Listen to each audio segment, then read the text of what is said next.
Hello and welcome back to the Academic Society. It's Toyin here, and I'm excited to share this video with you because I've recently been asked to create some time management videos for a community of undergrads. And I knew that the advice that I was giving would be super helpful to you as well. So I'm going to share a little bit of these videos with you. So if you're interested in that, keep watching this video. I'm Toyin, the founder of the Academic Society. I got my PhD in math and landed my dream job as a lecturer at a university.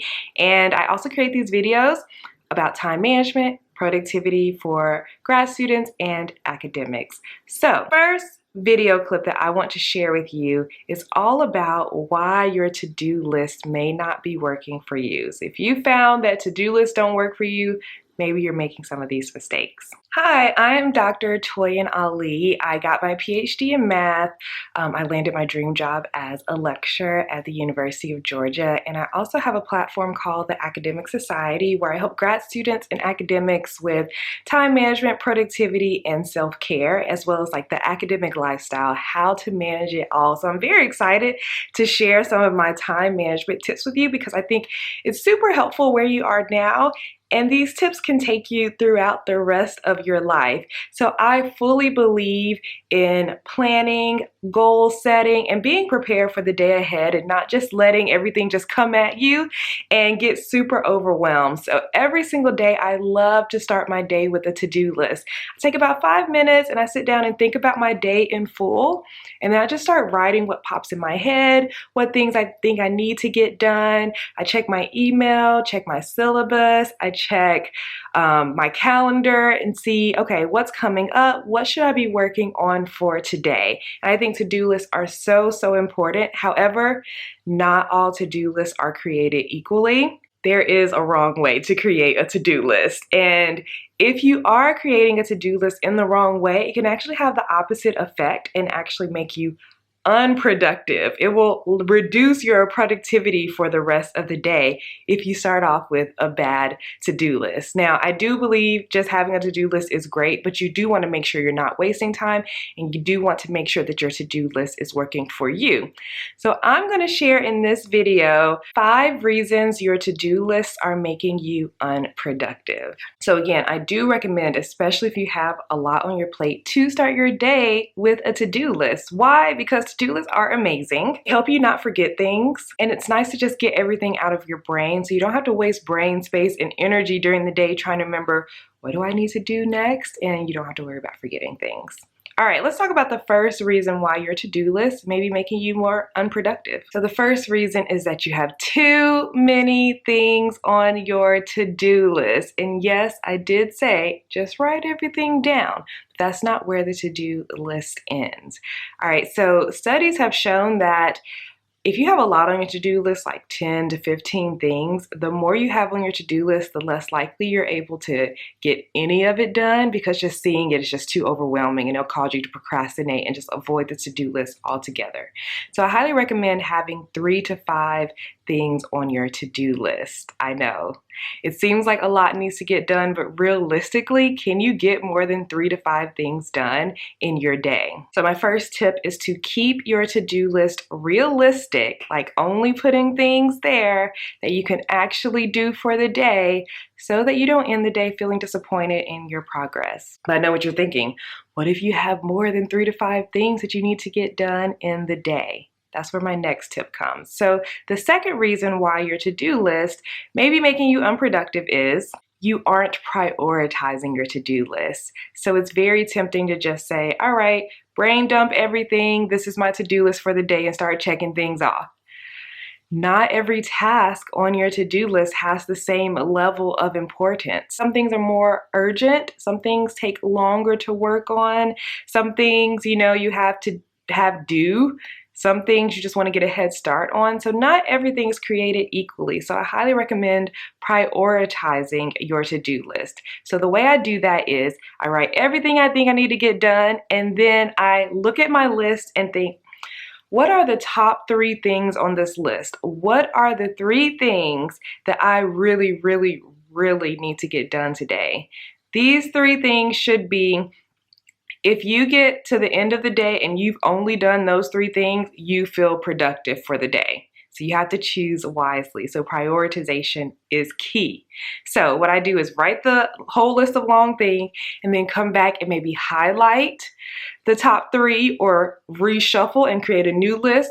Here's my top 3. Here's everything else. All right, that brings me to the third thing. So the third reason why your to-do list may be making you unproductive is that your tasks are too big. And this is coming back to making your to-do list realistic. I see this all the time where students will say, all right, write paper.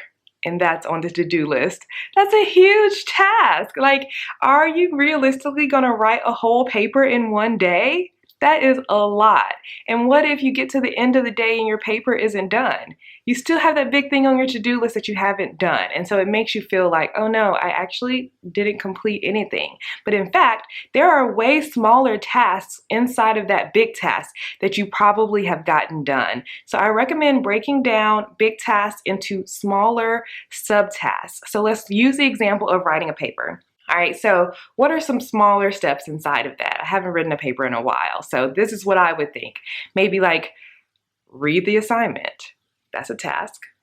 Brain dump some ideas. Research to see if those ideas are valid.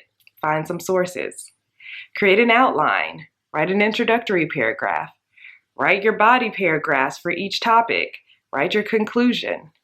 Proofread, maybe get someone else to read it, and then to finish your final draft. Those are a lot of little tasks. And doesn't it feel so much better to be like, okay, I did this, I did this, I did this, and it kind of makes you want to keep going because you had that win. All right, so the number 4 reason why your to-do list may be making you unproductive is you don't have any times on your to-do list. So we've all had that moment where we have a long to-do list, we choose the first thing on the to-do list, and it takes all day long, and we don't even get a chance to get to everything else on the to-do list, right? That's not productive because it seems like we didn't really do anything. That's why I highly recommend making it realistic and also using times. So what do I mean? You could do this in 2 ways. Next to each task, you can say how long you plan to work on the task. Like, I'm working on my brainstorm for 20 minutes, or I'm working on my introductory paragraph for 15 minutes, or I'm working on doing background research for 2 hours, right? That's one way you can say, oh, my time is up, I need to move on. And like having this like dedicated focus time really helps you get into the task and not like get distracted because you know you have to move on to the next thing. So putting time limits works, or you can put start times. Like, I want to start this next task by 10 a.m. I'm going to start the next one by 1 p.m. and the next one by 3 p.m. Right? So you can do it whatever feels best for you. And then the final reason why your to-do list may make you feel unproductive is that you're multitasking. You're trying to do a lot of little things. And multitasking just brings the productivity down because you're making little progress on a lot of different things instead of focusing and making complete progress on one thing and then moving on to the next. Something that helps me do this is using the Pomodoro technique. So the Pomodoro technique is just a productivity tool, kind of like philosophy, where you work for a certain amount of time and you take a break. Work for a certain amount of time and then take a break.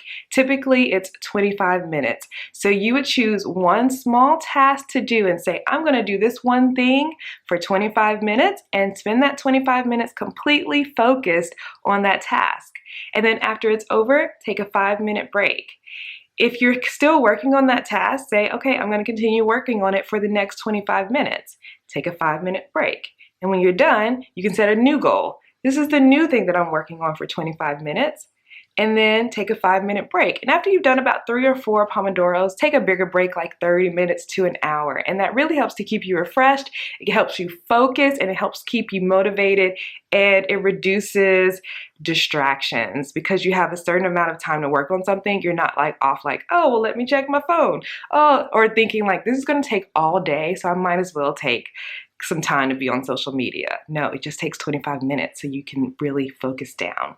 So those are my tips for creating a to-do list that helps you be productive instead of reducing your productivity. So I have a couple action steps for you today. As you're creating your to-do list, number one, create a priority list. What are the top 3 tasks that you want to get done on your to-do list for today? And then number two, write time limits or start times on your to-do list. I would love to know if you try this out, if it really helps you become more productive. Thank you so much for watching this video. I hope that it was super helpful. If you're new here, I create new videos every single Sunday, so make sure you hit subscribe to be notified on when I create a new video. Also, if you enjoyed this, give it a thumbs up. And that is all for today, so I will see you next week. Bye.